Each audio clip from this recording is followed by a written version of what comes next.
Olá, ouvintes da Rádio Fiscar, este é o nosso programa Mexendo com a Língua, um programa que promete prazer. Sou o professor Kleber Conde, do Departamento de Letras da UFSCar. Sou Ian Mazeto, doutorando em Linguística pela UFSCar, e seremos os anfitriões deste episódio.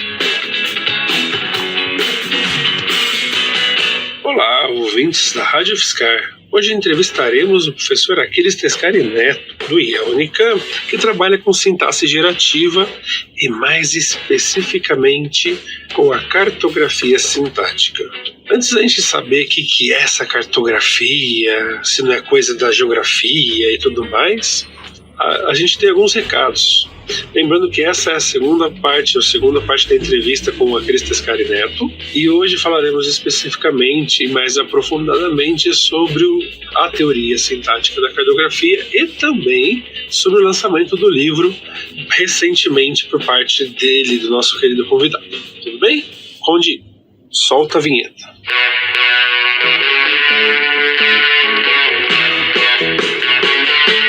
Mexendo com a Língua, um programa com muito prazer.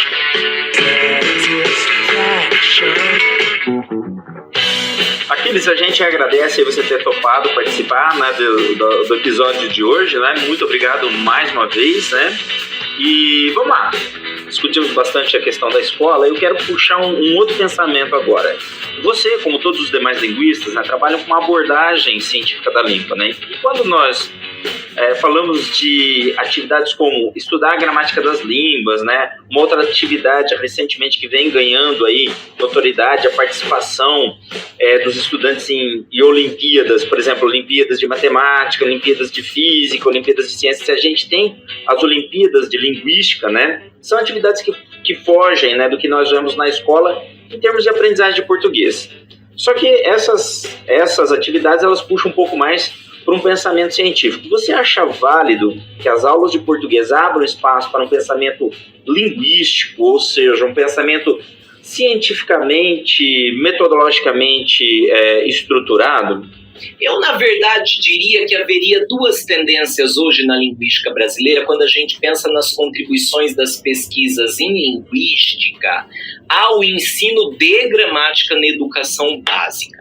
Tem uma tendência que é muito forte entre nós formalistas e gerativistas, os semanticistas formais, os sintaxistas gerativistas, que na esteira da Maya Onda, né, e do O'Neill, acreditam que a ponte linguística-escola possa ser feita pensando na possibilidade de aula de línguas, incluindo aí de língua materna de português, ser uma possibilidade de introdução dos alunos à metodologia das ciências. Então se fala aí nesse caso de ciência na escola. Eu vou dar aqui alguns nomes, naturalmente reduzindo muito o espectro de bons pesquisadores que aderem a essa primeira frente, naturalmente muito benquista e prestigiada no seio dos linguistas formais, gerativistas, semanticistas formais, né?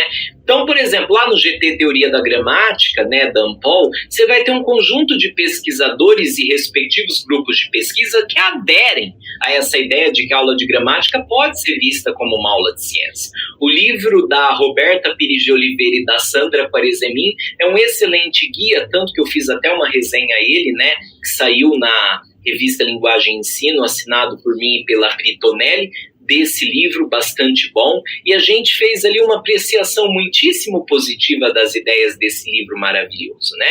Ora bem, tem mais pesquisadores aí, né? A própria professora Heloísa Pilati, no livro da Pontes, e o pessoal que trabalha com ela, Rafael, Júlio, Aline Gravina, né? A professora Mazé e a professora Patrícia Rodrigues, que, aliás, esses dias atrás fizeram uma apresentação muito bonita na UFMG, o professor Kleber Conde e seu grupo de pesquisa, não é? O GESER, professor Eduardo Kennedy, a recentíssima dissertação do Vitor Hochsprung da UFSC, né, que tem inclusive 12 mil seguidores no Instagram, um verdadeiro fenômeno da divulgação científica, né, nacional. Bom, esses colegas, eu já peço desculpa por não citar outros nomes, porque a lista seria enorme, acreditam que seja sim possível levar a ciência na escola por meio de questões típicas da investigação, sobretudo gerativista. E a Núbia Herr e a Simone Gesser, inclusive, organizaram um volume muito interessante da Pontes, que aborda essa conexão linguística-escola sempre na esteira da Maya Onda, não é? Que procura levar abordagens científicas para o ensino de língua materna. Bom, eu acredito que aí se tem a razão em pensar em abordar ciência sob esse viés, a partir de um ponto de vista, digamos, científico. Mas eu, muito sinceramente, vou dizer aqui para vocês, que eu acho que, na verdade, o importante é fazer uma definição clara, em primeiro lugar, do que a gente entende por ciência. Os epistemólogos, primeiramente, diferem em relação ao que seja ciência.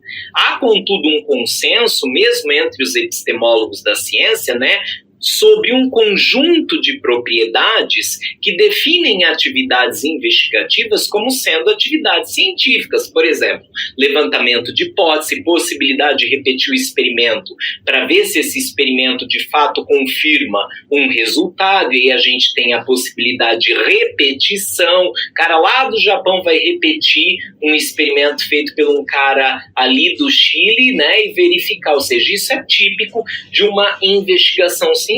Então, a possibilidade, em termos gerais, né, de verificar uma asserção, o conceito de falseamento à la Popper, né, seria um belo componente da atividade científica. E não é à toa, então, que gerativista e formalistas da semântica formal apreciem essa ideia quando pensam em seu fazer na educação básica, porque essa forma de pensar fits very well in basic education. Agora, tem uma outra abordagem e eu prefiro me orientar mais para essa, tá? Ela nem se coloca, essa segunda abordagem, a questão do ciência versus não ciência, né? Embora eu me simpatize muito por essa primeira abordagem, a da ciência na escola, etc., eu prefiro a segunda orientação, que sequer recorre a uma adesão compromissada com a ideia de levar a ciência para a escola. Pelo contrário, ela pensa muito mais nas contribuições dos estudos da linguagem a questões tradicionalmente colocadas pelos currículos do ensino fundamental e médio. Eu prefiro aderir mais a essa segunda perspectiva na real, né? Eu tenho na Unicamp desde 2017 oferecido cursos de extensão e a maioria do pessoal que procura esses cursos são professores, mesmo cursos que não são voltados para professores. Eu tenho percebido ali na extensão que os professores querem que a universidade lhes auxilie nos problemas que eles já têm para resolver em relação ao conteúdo curricular. Então, se a gente for pensar na Base Nacional Comum Curricular, tendo em vista lá os objetos do conhecimento, né, os conteúdos de gramática, o que é que a linguística teórica pode fazer para auxiliar o trabalho do professor? Eu creio que muito. A gente não é profissional, não é? Pelo menos, digamos, o linguista teórico de gabinete, que trabalha com sintaxe, semântica, morfologia, etc. Geralmente ele está numa faculdade de letras ou um instituto de linguagem e não num departamento da educação. Pode estar também no departamento da educação, sem dúvida nenhuma, mas pensando no linguista teórico, nós não somos, em essência, profissionais da didática, da educação, né? E enquanto linguistas e profissionais da linguagem, nossa contribuição pode ser metodológica. E é disso que os professores precisam. E a questão, então, na aula de análise sintática, por exemplo, o professor e os alunos têm problemas para diferenciar adjunta de nominal de complemento nominal. Essa não é jamais uma questão trivial. E aí que reside a contribuição do linguista, né? Eu tenho uma orientanda de mestrado, a Marina Garcia, que é professora da rede privada num bom colégio aqui da região de Campinas, que faz justamente uma pesquisa de mestrado sobre isso. Ela tenta reunir um conjunto de instrumentos diagnósticos, testes mesmo, né, de teorias linguísticas, sobretudo em trabalhos de descrição gerativista, que permitem diferenciar essas duas funções sintáticas, o que é um complemento do nome e o que é um adjunto ao nome. né? Professora boa que ela vai fazer, no fim das contas, uma triagenzinha dos testes mais interessantes. Alguns chamam isso de redução didática. Vamos falar aqui de adaptação didática para decidir qual teste pode ser usado numa aula de gramática. Eu acho que essa é a contribuição que os linguistas podemos dar e que se espera de nós. É claro que a gente pode contribuir com lúdico, com isso, com aquilo, mas os professores têm questões práticas e pragmáticas, um programa para cumprir, um prazo, um coordenador cobrando, pai querendo que o livro ou a apostila seja cumprido até a última página, aluno cobrando exercício não resolvido. E aí, como fica a contribuição do linguista teórico? Ele pode entrar aí, não é substituir um programa. Os professores já estão cansados e nós, lamentavelmente, ouvimos muito pouco os professores. Acho que a genialidade maior está em olhar aqueles objetos tradicionais do ensino e tentar, na universidade, contribuir com essas questões tradicionais. Eu fiz um trabalho com um professor, o Wellington, que é inclusive orientando meu de mestrado, né? E a gente fez um trabalho que saiu pela Revista Internacional de Língua Portuguesa, né? E a gente sugeriu, né, que o que se espera do linguista seja justamente isso, que contribua com questões tradicionais da escola que estão contempladas na BNCC e que não há necessidade de futurices. Não precisamos, numa aula de análise sintática, desenhar árvores, né? Aliás, como eu e o professor Wellington colocamos no texto, são trocentas as faculdades de letras do Brasil. Gente, são muitas. Isso só se a gente pensar nas federais e nas estaduais. Imaginem se a gente considerar as particulares, né? A gente pode fazer um uso muito sensato e inteligente da NGB, sim, a famigerada NGB, para nomear objetos linguísticos e promover reflexões. Mas aí o colega linguista vai falar, mas a NGB é limitada. Sim, limitada também é, graças a Zeus, a cartografia sintática, o programa minimalista, a semântica formal, ainda bem, né? Elas são contingenciais, são limitadas ao período e à escola em que se insere. São projetos que vão ser mudados, modificados, tudo isso visando a uma descrição mais precisa da faculdade da linguagem. Agora, por que é que na escola a gente tem que levar as últimas novidades da teoria do Chomsky? A NGB e a tradição gramatical no caso de um país de dimensões continentais, não é? Universal. Pode ter acesso à NGB qualquer professor de português, qualquer curso. Qualquer um pode ler, estudar e entender. As teorias linguísticas e suas metodologias podem entrar na aula para auxiliar o professor, pode inclusive partir desses objetos descritivos, que são mega limitados ainda bem. Graças a essa limitação, a gente pode questionar essas categorias da NGB e fazer com que nossos alunos também tenham uma atitude e espírito crítico, não é? Relativamente a elas. Então, elas são suficientes. Eu vou agora dizer que nas escolas estaduais PEI do estado de São Paulo, não é? Que são aquelas que funcionam em contraturno, e nas particulares também tem contraturno, a proposta de um espírito de ensino científico no sentido da primeira abordagem é mais do que bem-vinda e maravilhosa, como a Jane fez, por exemplo, na dissertação de mestrado dela, trabalhando no contraturno. Agora, quanto ao turno normal, eu acredito que não é necessário substituir o programa do livro didático, do PNLD, para ensinar, por exemplo, hierarquia da cartografia sintática. Elas podem sim entrar no momento que sobra, ou então num projeto PEI, num PIBIC ensino médio, num projeto de contraturno nas escolas PEIs ou na privada, como o trabalho importante da professora Jane, o Kleber orientou, sobre oficinas de língua inventada, foi desenvolvido sobretudo no contraturno. E aí que está a nossa contribuição. Uau! Quanta coisa interessante, né? Você acabou de comentar que, né, formalismo, ciência, não ciência, abordagens e tudo mais.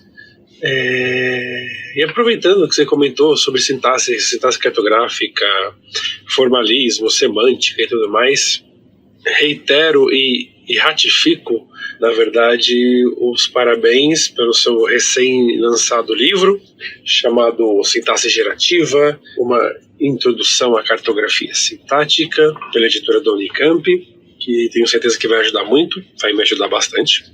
E, na verdade, emendo uma pergunta para você em relação ao, que toca nessa questão do livro já e tudo mais. O que é essa sintaxe cartográfica? Cartografia não é coisa da geografia? O que está fazendo no meio da linguística? E, aproveitando que você comentou do La Casa, tem algum site, alguma indicação, algum tipo de que você queira deixar, caso alguém tenha algum interesse em procurar e pesquisar? Ótimo, muito boa pergunta, obrigado. Obrigado por dar a possibilidade também de fazer propaganda do meu livro, obrigado de coração. Primeiramente, a gente sabe, que sintaxe do grego, tem a ver com ordem e organização. Então, a palavra na raiz grega suntaxis, é combinação de sum, com, e taxis, ordem, organização, disposição. Então, mesmo tendo em vista a divergência entre os estudiosos no que diz respeito à unidade básica da sintaxe, vai ter lá quem vai dizer que as palavras, tradicionalmente, tem os que vão dizer que são coisas menores, os traços sintáticos, é consensual entre as diferentes teorias, independentemente, do quadro, funcionalista, gerativista, shintoísta, budista, etc. Vão concordar que sintaxe, estou brincando, claro, trata de ordem, organização, disposição e colocação. Isso é o que define a área. A gramática gerativa, então a sintaxe gerativa, ela se volta a uma descrição e explanação exatamente disso, do conhecimento internalizado que o usuário de língua natural tem, e que ele, digamos assim, adquiriu na primeira infância e que vão permitir ele combinar um conjunto finito de elementos de uma maneira criativa, gerando enunciados e frases, numa combinação potencialmente infinita. Isso é lindo. Só na linguagem humana, no conjunto dos sistemas de comunicação semióticos, tem essa possibilidade. Isso é lindo, Então, embora a gente em sintaxe descreva línguas particulares, o interesse, na verdade, é sempre compreender a natureza do conhecimento disponível para a criança para descrever o estado inicial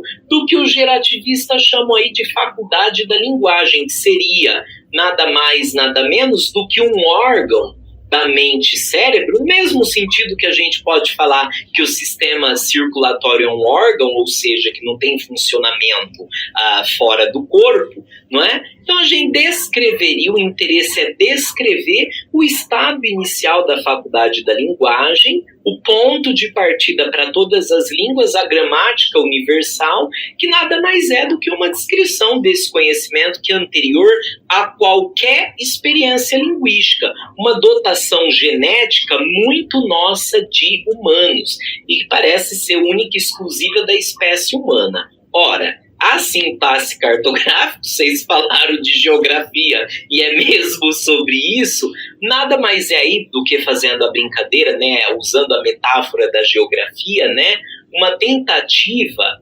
de, na palavra aí dos fundadores do programa Tinko e o Ritzi, num texto de 2010, desenhar mapas detalhados das estruturas sintáticas. Então, olhar para a estrutura da oração, para a estrutura da expressão nominal, para a estrutura dos adjetivos, etc. E, como em geografia, o cartógrafo sintático vai se interessar por desenhar mapas, e mapas bem precisos. Nesse sentido, então, a cartografia interpreta o princípio da uniformidade do Chomsky, que esteve sempre presente aí na gramática gerativa, pelo qual as línguas partem de um plano comum e segundo o qual a variação seria uma questão de propriedade facilmente identificada dos enunciados. Então, num sentido mais amplo, a cartografia entende que nesse estado inicial, para além daquela regra básica de composição, o merge,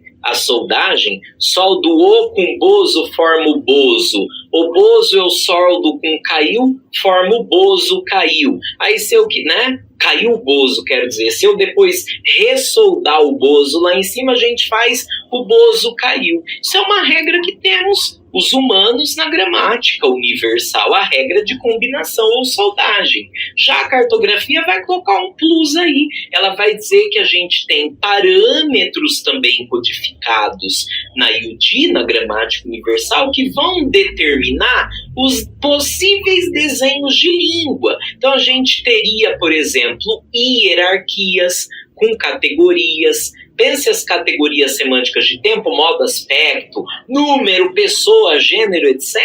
Essas informações estariam codificadas nesse estado inicial da faculdade de linguagem, muito mais do que isso, estariam rigidamente ordenadas. E é de uma estrutura básica que as línguas vão partir.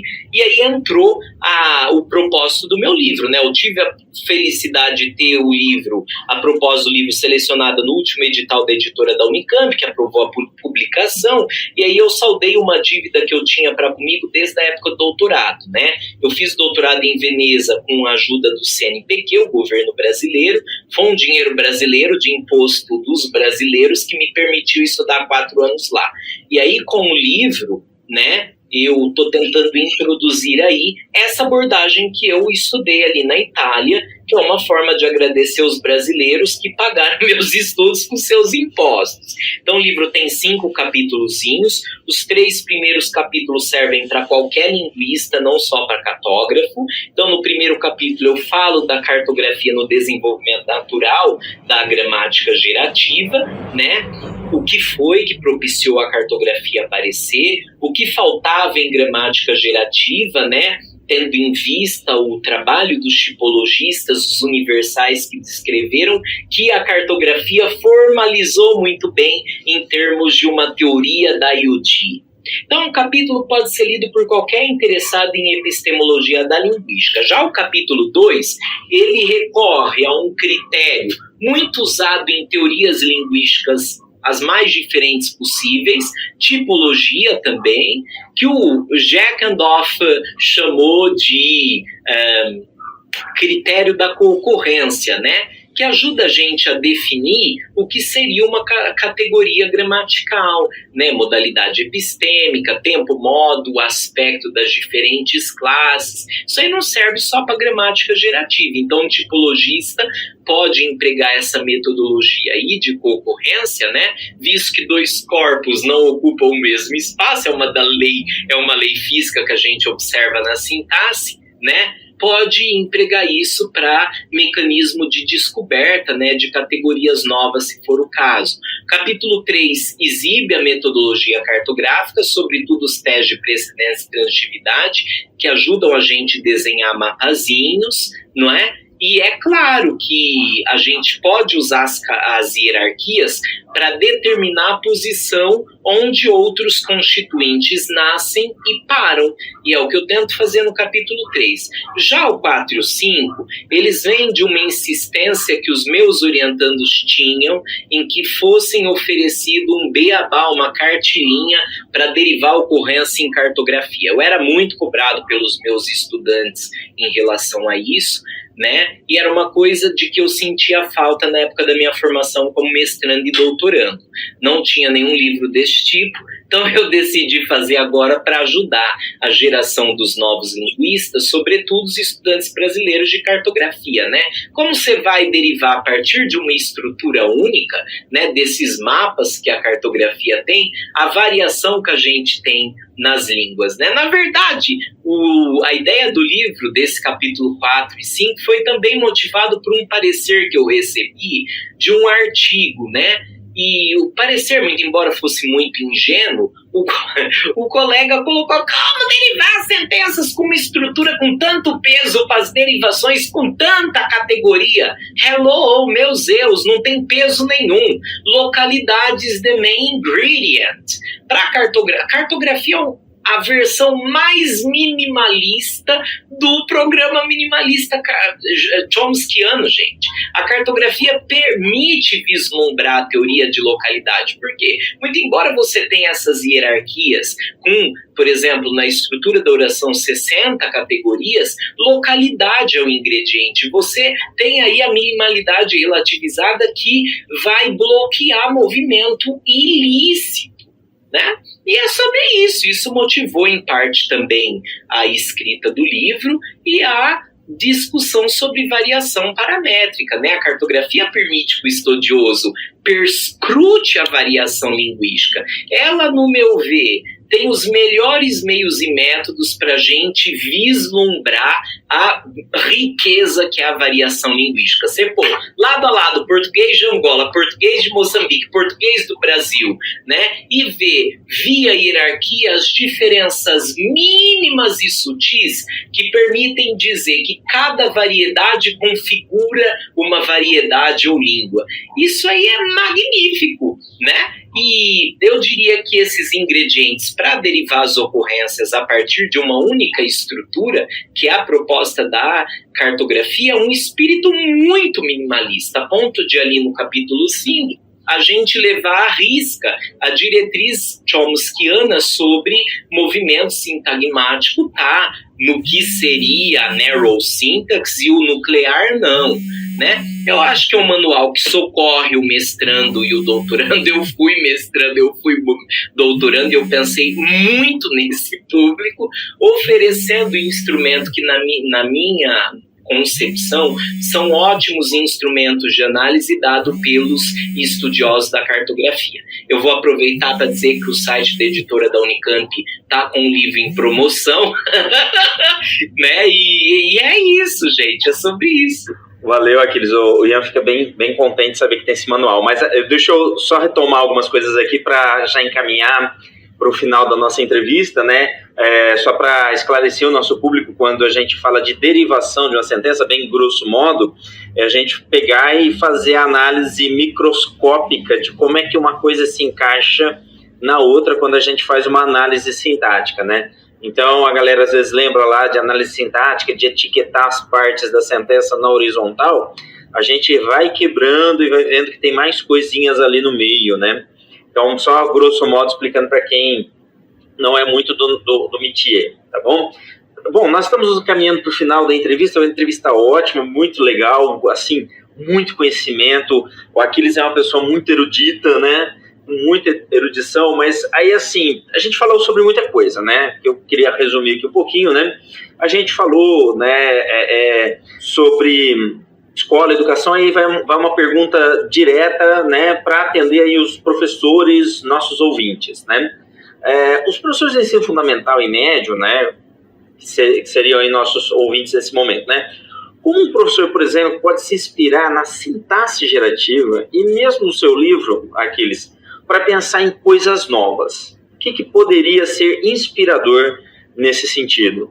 Essa pergunta é muito boa e diluído aí nas respostas que a gente deu para as perguntas de vocês, eu vou só retomar alguns pontos, tá? De uma maneira mais sintética agora do que a gente falou ali em cima mais rapidinho. Os professores precisam de instrumentos metodológicos. As questões já estão no programa, na Base Nacional Comum Curricular, e nós não precisamos mudar o programa, né? Os professores estão cansados, eles têm muita aula para dar, não podemos nos esquecer que o professor de educação básica também é pesquisador, né? E por serem pesquisadores, a Bortoni Ricardo fala isso, pesquisador da própria prática, eu concordo com ela, eles também querem instrumentos para tornar mais palpáveis as análises. Então, como diferenciar um complemento? Objeto direto, objeto indireto de um adjunto. Isso aí no material apostilado lá do particular e mesmo no material do Programa Nacional do Livro Didático, num exercício em que aparecer como diferenciar uma subordinada subjetiva de uma predicativa. Como diferenciar um complemento nominal de um adjunta de nominal.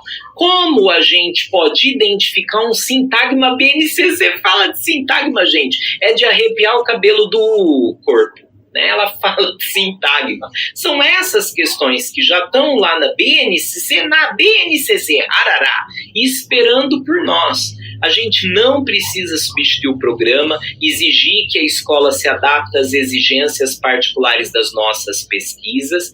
Acho que a gente pode, com as diferentes metodologias das mais variadas e lindas áreas da linguística teórica, e graças a Deus, o Brasil é o exemplo de pluralismo teórico e linguística, né? A gente tem aí para todos os gostos, todas as escolas aqui representadas na terra de Santa Cruz. Então a gente pode, com as diferentes metodologias das mais variadas áreas da linguística teórica, levar esses instrumentos para resolver os problemas da escola, inclusive os problemas que dizem respeito à norma. Eu fiz um trabalho em 2017 que saiu pela Working Papers da UFSC e eu tentei fazer isso com um teste de constituência. Aqueles testes que na aula de sintaxe gerativa os alunos têm para saber se um constituinte, se um grupo de palavras aleatório é um constituinte, pode estar sujeito a movimento sintático e outros processos, né? O aluno de gramática gerativa vai lá, tem essa aula, depois acaba virando professor de português e não aproveita essa coisa maravilhosa que ele tem ali. Ali eu tentei mostrar que os testes de constituência podem ajudar a confirmar a constituência dos itens que o professor e o aluno têm que classificar na aula de análise sintática, é mostrar a cobra, matar a cobra e mostrar o pau. E além disso, aquela forminha dos testes pode ajudar na leitura e na produção do texto ao aluno tirar a ambiguidade. O aluno não, a gente também, né? Tirar a ambiguidade em gênero, onde a ambiguidade não pode aparecer, um edital de concurso, por exemplo, e a pôr ambiguidade no lugar que a gente quer pôr ambiguidade, na literatura, por exemplo. Então, não é uma sintaxe que, sem dúvida nenhuma, tem relevância aí para a produção textual. E, para falar do jeito que a molecada está falando agora, é sobre isso. Legal, Aquiles. Olha, mais uma vez, muito obrigado. Foi um prazer ter você aqui com a gente. Foi uma entrevista muito gostosa. Como eu brinquei em outro momento aqui em off, né, se a gente fosse transcrever, daria um artigo, né, de tanto conhecimento aqui gerado nesse momento. Eu queria mais uma vez agradecer pela sua disponibilidade em participar aqui conosco.